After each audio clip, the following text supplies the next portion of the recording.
Leemos en el libro de los Salmos en el Antiguo Testamento, en su capítulo 40, desde el texto 6 al texto 8. Sacrificio y presente no te agrada, has abierto mis oídos, holocausto y expiación no has demandado. Entonces dije, he aquí, vengo. En el envoltorio del libro está escrito de mí, el hacer tu voluntad, Dios mío, hame agradado, y tu ley está en medio de mis entrañas. Este es uno de los salmos llamados mesiánicos, porque profetizan aspectos relativos al Mesías, el ungido de Yahvé, es decir, el siervo perfecto de Yahvé. Aquí se nos revela una parte del diálogo que sostiene el Mesías con Dios desde la eternidad. El que habla aquí en el Salmo es el Hijo de Dios en su estado de preencarnado. El salmista, inspirado por el divino autor, vislumbra la maravillosa preparación del cuerpo del Señor para su encarnación, enteramente consagrado a Dios porque viene al mundo para tomar sobre sí la causa del hombre. Dentro de este inédito diálogo se hace mención a la economía levítica con sus sacrificios y expiaciones. Aquellos sacrificios eran la provisión de Dios, es decir, el sacrificio era el medio para acercarse a Dios. Lo que significaba era ofrecer a Dios una víctima inocente. En antaño había que ofrecerlo a la puerta del tabernáculo del testimonio, donde el judío piadoso se reconocía indigno de entrar a no ser mediante un sacrificio.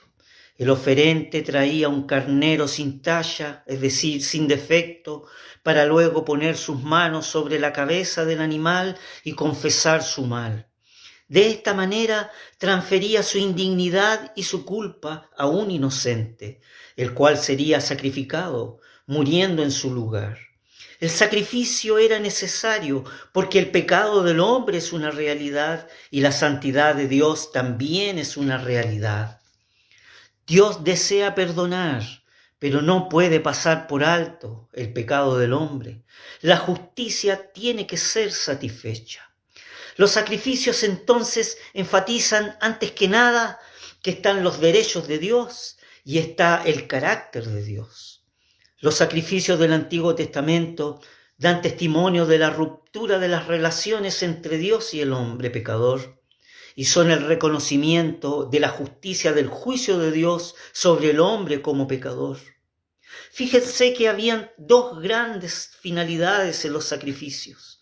Primero, que el hombre pudiera acercarse a Dios. Segundo, que un Dios santo pudiera habitar en medio de gente pecadora. El perdón entonces se reconoce sobre la base de la sangre derramada en estos sacrificios, porque ella es un testimonio de que una vida ha sido entregada en lugar de la vida del culpable. Mediante estos sacrificios, el pecador no es aceptado por lo que él es, sino por lo que su ofrenda es. Lo que llama la atención del diálogo que nos revela el Salmo es que Cristo preexistente expresa a Dios que los sacrificios y presentes no eran agradables a Dios y que aquellos holocaustos y expiaciones no los había demandado. Es decir, en otras palabras, expresa que los sacrificios de la economía levítica eran insuficientes, eran ineficaces. Estos no podían borrar los pecados eternamente, ni podían limpiar la conciencia acusadora. Y no es que Dios los rechazara en sí, sino que servían como símbolos, no como una expiación definitiva, es decir, como un perdón definitivo de los pecados del hombre. La idea aquí es, no las quiso como una ofrenda final, no eran la respuesta final de Dios al problema del pecado del hombre. Por eso debían repetirse una y otra vez. Ante este hecho, el Hijo de Dios preencarnado expresa, entonces dije, he aquí, vengo. En el envoltorio del libro está escrito de mí. La respuesta final al problema del hombre la ha dado Dios y la ha dado en su Hijo amado.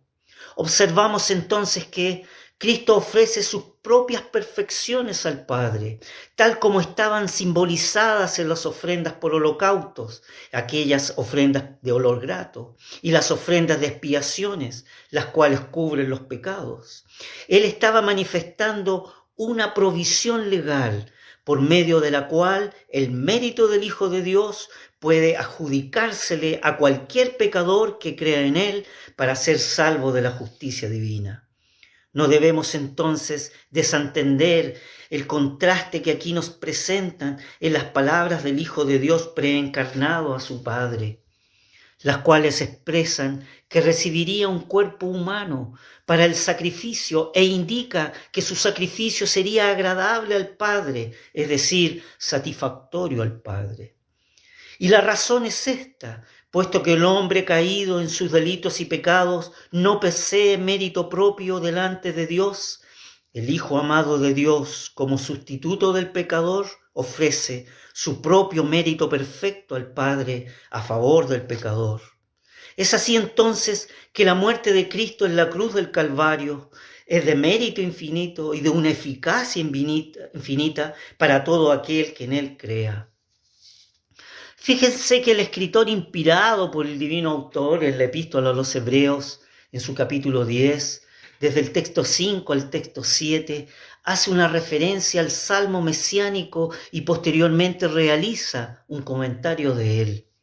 El texto expresa: por lo cual entrando en el mundo, dice, sacrificio y presente no quisiste, mas me apropiaste cuerpo. Holocausto y expiación por el pecado no te agradaron. Entonces dije, heme aquí, en la cabecera del libro está escrito de mí, para que haga, oh Dios, tu voluntad. Lo fundamental aquí es comprender que el escritor inspirado en esta epístola hace aquí un exégesis del Salmo 40. Las diferencias textuales entre el Salmo hebraico y la epístola a los Hebreos se debe a que el escritor cita la Septuaginta, la versión de los 70, que es la traducción del Antiguo Testamento en griego koiné. La versión de los 70 de ninguna manera ha alterado el sentido del Salmo escrito en hebraico, de que habría un sacrificio que correspondía a la voluntad de Dios, el cual ningún animal podía satisfacer. Por tanto, el escritor de la epístola argumenta que la ofrenda de sí mismo del Hijo de Dios es la ofrenda definitiva por el pecado del hombre. Pero aquí hay dos aspectos que deben ser explicados.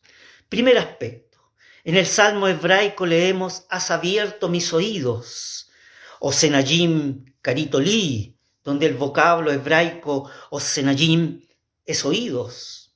Los oídos son abiertos para escuchar, para conocer la voluntad de Dios. La expresión has abierto mis oídos, fíjese que tiene origen en el libro de Éxodo, en su capítulo 21. Allí se explica que un esclavo por ley podía obtener su libertad al 7º año de trabajo, pero llegado ese periodo, si deseaba quedarse por amor a su amo y a la familia que éste le había dado, como siervo perpetuo, tenía que presentarse junto con su amo ante los ancianos en la puerta de la ciudad. Se le perforaba el lóbulo de la oreja derecha como señal que pasaba a ser un siervo perpetuo a su amo. Ya no era un esclavo por ley, sino que ahora era un siervo perpetuo por amor. El espíritu de divinidad cita en este texto tan sugerente porque quería decir con respecto al Hijo de Dios, me has hecho un siervo tuyo para siempre. Fíjese que en el libro de Isaías, en su capítulo 50, podemos leer, el Señor Yahvé me abrió el oído y yo no fui rebelde ni me torné atrás. Lo que no podemos perder de vista es que el salmista vislumbra el gran misterio de la encarnación de Cristo, es decir, el hecho de que la segunda persona de la deidad, el Verbo, el Logos, se haría carne. La figura del lenguaje, has abierto mis oídos, has perforado mis oídos, revela un hecho eterno. El Hijo de Dios se ha hecho un siervo perfecto de Dios por amor. En esto hay un gran acto de condescendencia. ¿Por qué? En la naturaleza humana deshonrada por la maldición del pecado, entra el Hijo, viene a tomar una naturaleza que Dios había creado, pero conforme a como Dios la había creado, sin pecado. El segundo aspecto, en la epístola a los Hebreos se expresa, mas me apropiaste cuerpo. Soma de catertizo moi, donde el vocablo griego catertizo es disponer, preparar, aparejar, equiparar. El cuerpo del Mesías es preparado, es dispuesto, es aparejado, es equipado, es decir, le es dado al Hijo de Dios para cumplir su propósito soteriológico, la redención del hombre. El Señor tomará un cuerpo humano para ir a la cruz. Es uno de los misterios que Él reveló más plenamente hacia el final de su ministerio aquí en la tierra, pero ya estaba preanunciado en el Salmo 40. Hay que destacar, como lo hace la escritura inspirada por el divino autor, la importancia del sometimiento a la voluntad de Dios en la muerte de Cristo. Observamos que solo por la obediencia pudo Cristo morir, porque la muerte no tenía derecho sobre él.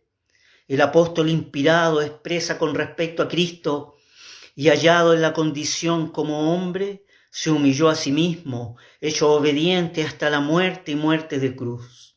Fíjese que un himno expresa lo siguiente: hondo misterio el inmortal, hacerse hombre y sucumbir. En vano intenta sondear tan prodigio el querubín.